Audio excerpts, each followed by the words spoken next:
Bem-vindos ao canal. Hoje eu vou falar sobre os 10 pontos negativos ou defeitos da KTM 890 Adventure. Eu tenho essa moto há cerca de 3 meses, 4 meses, eu já rodei uns 5.000 km com ela. E eu já acredito que eu já posso falar de alguns defeitos, alguns que eu vi e alguns que eu fiquei sabendo depois que eu comprei ela. Vamos começar, vou falar de 10 defeitos que eu me lembro aqui, mais ou menos 10 defeitos, e eu vou listar eles aqui. Vamos lá. Terceiro, sensor da descarga, que é esse sensor aqui que tem um ângulo de 45 graus. Eu coloquei um adaptador. Esse sensor é uma coisa bem controversa, porque nos modelos antigos ele não possuía isso, somente a partir de 2023, 2024 na KTM, que começou a vir com esse terceiro sensor, e ele mede a quantidade de oxigênio depois do catalisador.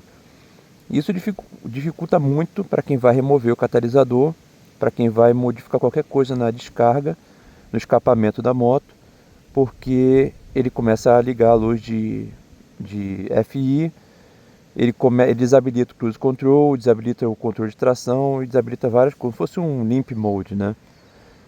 E isso é chato, né? Porque você quer modificar, todo mundo compra uma moto, geralmente pensa em modificar a moto e não consegue modificar depois que descobre que ela vem com esse sensor. Dá para modificar, como eu fiz, mas dificultou bastante. A maioria das pessoas tem que comprar um dongle, porque a luz não para de vir.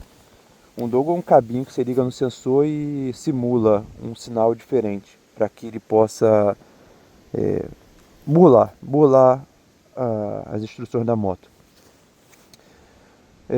Vamos lá, o nono ponto negativo. Reservatório de freio vazando. Isso aqui você pode limpar 1000 vezes, ele sempre vai vazar. Sempre tem uma baba ali em cima, que nesse caso está vazando um pouquinho. Eu troco a borracha, limpo, faço o que for e depois de alguns meses volta a vazar. Se você for na KTM, eles dão uma borracha nova, ela vai durar a mesma coisa, 3, 6 meses e começa a vazar. Eu tinha uma Husqvarna Northern 91 que tem o mesmo freio, eles trocaram a borrachinha e voltava a vazar. Então não tem uma solução para isso. Eu não sei se eles vão criar uma nova borracha, alguma coisa que pare com o problema, mas por enquanto ainda continua. Eu ainda não troquei dessa moto, eu só limpei, mas assim que eu levar na concessionária de novo, vou tentar trocar essa borracha. Vamos lá, o oitavo ponto negativo. Nessa moto, na Husqvarna, o fluido de freio traseiro enche demais. Eu já esvaziei um pouco o meu, para não ficar cheio até a boca. E eles não colocam essa folga do freio. Com a minha Husqvarna eu saí da loja, virei o quarteirão e o pneu traseiro travou. E aí dá pra ver que essa pintura preta aqui descascou toda, aqui em cima do disco de freio. Não criou problema depois, mas é chato isso, você comprar uma moto zero e ter que passar por isso, né? Assim que sai da loja, né? É um problema grande. Vamos lá, sétimo. Ligando a moto somente um cilindro. Isso acontece, é bem comum acontecer, na minha Husqvarna acontecia mais. Eu não sei se essa questão do sensor de oxigênio resolveu o problema, mas na minha Husqvarna acontecia muito que eu ligava a moto e somente acendia em um cilindro por alguns segundos. 30 segundos, 20 segundos, e depois de um certo tempo ele ligava os dois cilindros e a moto começava a funcionar normalmente. Era chato, parecia que a moto ia bater no motor, porque ficava só em um cilindro, trabalhando bem áspera. Mas depois de um tempo ela voltava a começar a trabalhar normalmente.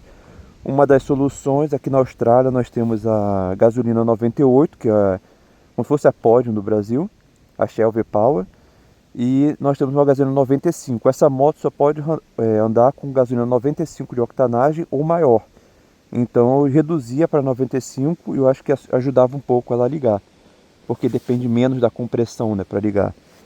E resolveu um problema. Parou de ter esse problema de falhar somente com o cilindro. Quando está frio é pior ainda. Vamos lá, número 7.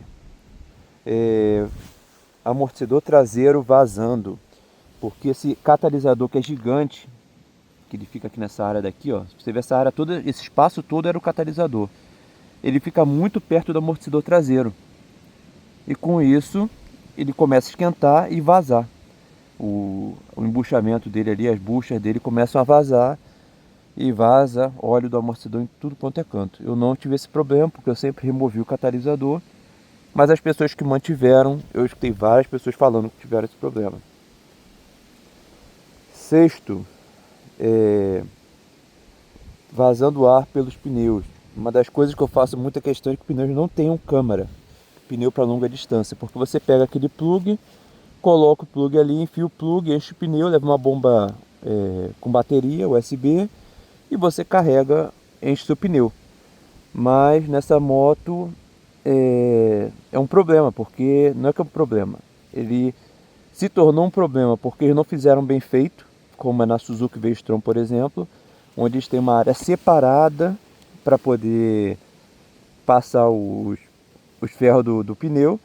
E nessa daqui não, eles botam um selante dentro, um selante com tipo uma fita para poder vedar. Isso é de fábrica, ele é feito assim. Só que isso vaza. E às vezes vaza, ou vaza por aqui e às vezes vaza pela lateral do pneu. Mas aí já é um problema desse pneu da Pirelli. Os outros pneus, a maioria dos outros pneus, eu nunca escutei alguém falar que teve problema. Mas com o da Pirelli Scorpion, que é o que vem de fábrica, tem ocorrido esse problema. Vamos lá, próximo. Vazamento de óleo pelo câmbio. Pela vareta do câmbio. Fica aqui dentro. E muitas vezes você pensa que tá vazando o óleo da corrente, a corrente está lubrificada e está vazando o óleo, mas não, essa vareta aqui tem um selo lá e esse selo começa a vazar e vaza óleo aqui fora. Você fica falando, pô, estou colocando óleo de mar na corrente? Não, é esse selo que começa a vazar. É coberta, a maioria dessas coisas são cobertas pela garantia. Geralmente eles descobrem rápido, eles descobrem nos primeiros meses e depois para de vazar. Próximo. No painel, às vezes você configura os atalhos do painel para que você possa utilizar somente, por exemplo, você aperta o botão de cima aqui e ele vai para a música. E você aperta o de baixo, ele vai para os modos de condução. E você desliga a moto, se você desligar e ligar a moto muito rápido, ele apaga esses atalhos. Isso é um saco, porque é legal você querer mudar a música, aumentar o volume e você não pode mudar porque ele perdeu a configuração. Próximo, piscas que ficam piscando depois que você desliga a moto. Então você desliga a moto com a pisca, por exemplo, para o lado, desligou a moto, aí você vai olhar, ele continua piscando. Você vai e desliga depois que a moto é desligada. Eu não sei se é por causa do tal do CAN bus que agora eles usam, né? E ao invés de ficar utilizando tudo manual, né, hardware, eles ficam usando uma central que controla tudo.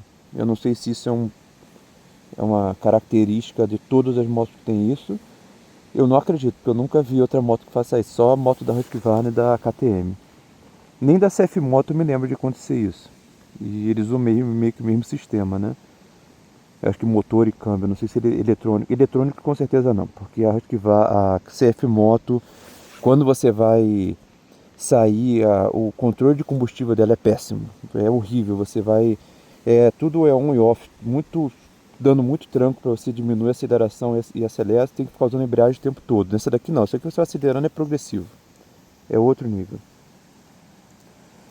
E o mais comum de todos, né?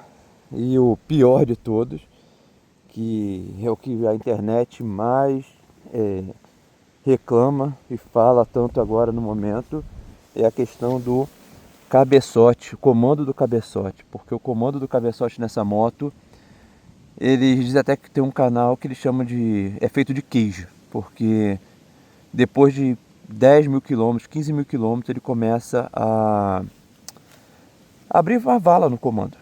10, 15 mil quilômetros e não se sabe. Alguns falam que é o óleo, tem a galeria de óleo que leva o óleo de baixo do motor para a parte de cima, que ela é desalinhada. Outros falam que é uma mola que aumenta a pressão do motor que foi alterado no modelo 890 e faz com que ele tenha menos pressão de óleo. Existem mil coisas que as pessoas falam. Falam também que a parte do comando teve um tratamento diferente de dureza e aí acaba desgastando o comando. Então as pessoas têm mil e a ideia do que pode ser. Não se sabe exatamente o que realmente é, mas esses são os pontos negativos e defeitos que eu encontrei nessa moto. E alguns poderiam ser melhorados, outros não tem muito o que fazer. Por exemplo, do descarga com a questão do Euro 5, né? Euro 5+, não tem muito o que fazer. Só o resto só vai piorar, né? Talvez agora, com essa falta do petróleo no ano de 2026, devido à guerra com o Irã, Estados Unidos e Irã, eles comecem a repensar isso e ver se vale a pena ou não. Porque aqui na Austrália, eles diminuíram a quantidade de enxofre no combustível desde o início do ano, desde dezembro do ano passado, dezembro de 2025. Mas com a guerra do Irã, eles não estão conseguindo comprar o, a gasolina, né, com essa quantidade baixa de enxofre. Então eles simplesmente aceitaram você utilizar a que polui mais de novo. Então eu acho que isso pode acabar mudando no futuro. Mas é isso. Se inscrevam, deixem um like e comentem se vocês tiverem alguma questão. Se vocês tiverem mais alguma coisa que vocês querem acrescentar, também deixem no canal aí, deixem no comentário que eu vou tentar, de repente, corrigir o vídeo, fazer um novo vídeo. Valeu!